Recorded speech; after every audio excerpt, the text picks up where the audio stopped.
ఇది ఒక big breaking చూస్తా ఉన్నాం.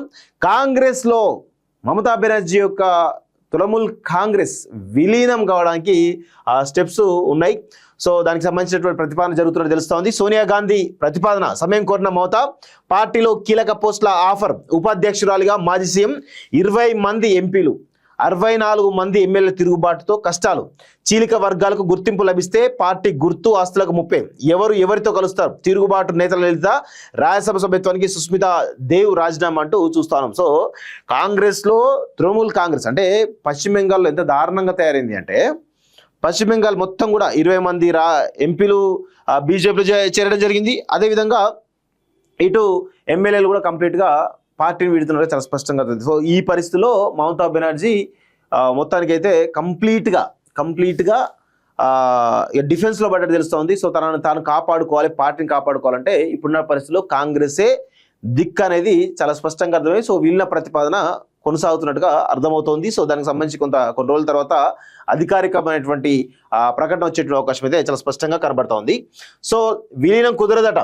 టీఎంసీని కాంగ్రెస్ లో విలీనం చేయడం కుదరదని తిరుగుబాటు ఎమ్మెల్యే బెనర్జీ వ్యాఖ్యానించారు. తనకు 64 మంది ఎమ్మెల్యేల మద్దతు ఉందని తెలిపారు. పార్టీ అధిష్టానం తీరు నచ్చని వారే తన వెంట వచ్చారని, ఇప్పుడు పార్టీతో కలిసి కాంగ్రెస్ లో విలీనం అయ్యేందుకు వారెవరూ సిద్ధంగా లేరని అన్నారు. తమను లెజిస్లేటివ్ పార్టీగా గుర్తించాలని కోరుతూ అసెంబ్లీ స్పీకర్ కు లేఖ ఇవ్వనట్లు చెప్పారు. టీఎంసీ ఎంపీలది కూడా అదే మాట అని ఆయన పేర్కొన్నారు. ఇక పార్టీ నుంచి సస్పెండ్ అయిన రిజు దత్తా విలీన ప్రతిపాదనపై మరింత తీవ్రంగా స్పందించారు. తిరుగుబాటు ఎమ్మెల్యేలు 80కి 64 మంది ఉన్నారు. సో ఎంపీలు 20కి 15 మంది ఉన్నారు. ఇక ఎవరిలో విలీనం అవుతారని ఆయన ప్రశ్నించారంటూ చూస్తాం. సో మహారాష్ట్రలో ఏదైతే శివసేన కావచ్చు, లేకపోతే మిగతా పక్షాలు ఏవైతే ఏ విధంగా ఇబ్బందికర పరిస్థితిలో విలీనం అటు జరిగిందో మనం చూసినాం కదా. సో శివసేన, ఉద్ధవ్ ఠాక్రే వర్గం, శివసేన షిండే వర్గం ఏ విధంగా వీడిపోయి అక్కడ ఏ విధంగా హైడ్రామా అయిందో మనందరం చూసినాం. సో ప్రస్తుతం ఉన్నటువంటి పరిస్థితిలో కూడా సేమ్ మహారాష్ట్ర సీనే పశ్చిమ బెంగాల్లో కూడా రిపీట్ కానుందా? సో అక్కడ కూడా మొత్తం కంప్లీట్గా తృణమూల్ కాంగ్రెస్ చీలిక దిశగా తీసుకుపోయేటువంటి ప్రయత్నాలు భారతీయ జనతా పార్టీ బలంగా చేస్తుందా? ఎందుకంటే దాదాపు 700-800 కోట్ల ఆఫర్ అట. 20 మంది ఎంపీలు బీజేపీ చేర్చుకోవడానికి దాదాపు 700-800 కోట్ల ఆఫర్ చేశారని ఒక ప్రచారం జరుగుతూ ఉంది. అంటే భారతీయ జనతా పార్టీ ఏ విధంగా దిగజారుతుందో అర్థం చేసుకోండి. ఇప్పుడు పవర్లో మొన్నటి వరకు మమతా బెనర్జీ ఉంది. సో పవర్లో పోయింది, పరిస్థితి తారుమారు చేసారు. రేపు వచ్చే ప్రభుత్వాలు ఒకవేళ భారతీయ జనతా పార్టీ మళ్ళీ రాకపోతే పరిస్థితి ఏంది? అధికారంలో ఉన్నంతసేపు ఓకే, మరి అధికారం కోల్పోయిన తర్వాత మీ పరిస్థితి ఏంది? వచ్చే ప్రభుత్వాలు మిమ్మల్ని టార్గెట్ చేస్తే ఏంది పరిస్థితి? అంటే ఫస్ట్ ఆఫ్ ఆల్ పాలన అధికారం కోసం అర్రులు జాడడానికి ఎంతకైనా దిగజారుతున్నారు మోడీ, అమిత్ షా అయితే. ఇంత దిగజారాలా అధికారం కోసం? ఎంతకైనా దిగజారి అది చేస్తారా? సో పశ్చిమ బెంగాల్లో టీఎంసీ ఎమ్మెల్యేలు, ఎంపీలో చీలికలు, నేతల రాజీనామా నేపథ్యంలో ఆ పార్టీని జాతీయ కాంగ్రెస్ పార్టీలో విలీనం చేయాలని కాంగ్రెస్ పార్టీ అగ్రనాయకురాలు సోనియా గాంధీ ప్రతిపాదించినట్టు తెలిసింది. ఈ ప్రతిపాదనపై స్పందించేందుకు కొంత సమయం కావాలని టీఎంసీ అధినేత్రి మమతా బెనర్జీ కోరినట్లు సమాచారం. ఇటీవల జరిగినటువంటి బెంగాల్ అసెంబ్లీ ఎన్నికల్లో టీఎంసీ అధికారం కోల్పోయి బీజేపీ పాలన ప్రారంభమైన దరిమిలా టీఎంసీలో అంతర్గత కుమ్ములాట్లు ప్రారంభమయ్యాయి. మరోవైపు బీజేపీ నుంచి ఒత్తిళ్లు కూడా పెరుగుతున్నాయి. ఈ నేపథ్యంలో బీజేపీ ఒత్తిడి నుంచి బయటపడేందుకు టీఎంసీని కాంగ్రెస్ లో విలీనం చేయడమే పరిష్కారమని సోనియా సూచించినట్టు తెలిసింది. మరోవైపు అభిషేక్ బెనర్జీ కాంగ్రెస్ నేత రాహుల్తో భేటీ అయ్యారు. భవిష్యత్తుపై బెంగా టీఎంసీ అగ్రనేతలుగా ఉన్నవారు పార్టీపై తిరుగుబాటు జెండా ఎగరవేయడంతో పాటు బీజేపీ నేతృత్వంలోని ఎన్డీఏ కూటమికి మద్దతు ఇస్తామని ప్రకటించారు. దీంతో పార్టీ భవితవ్యంపై మమత తలడిల్లుతున్నారు.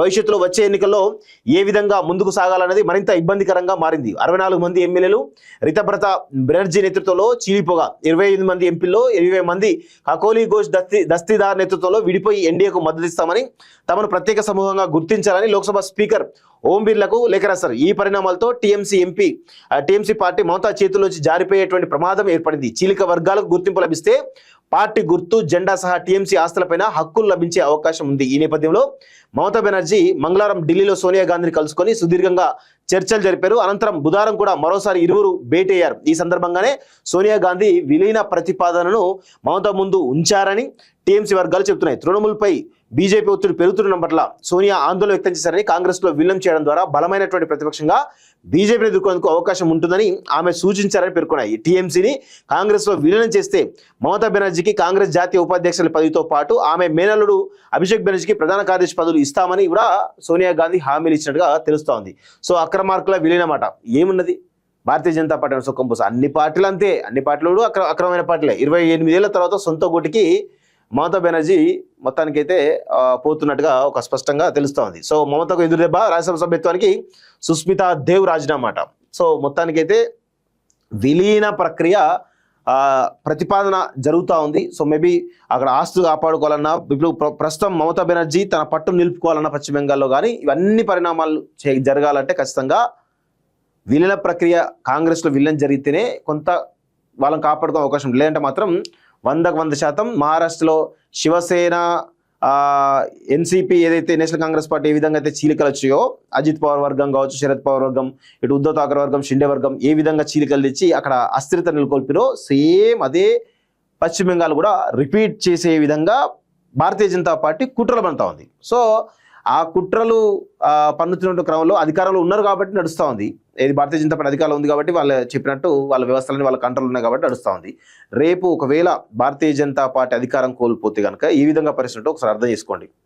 డెమోక్రాటిక్గా పరిపాలన జరగాలి, కానీ అన్డెమోక్రాటిక్ పరిపాలన జరుగుతూ ఉన్న విధంగా చాలా స్పష్టంగా అర్థమవుతుంది.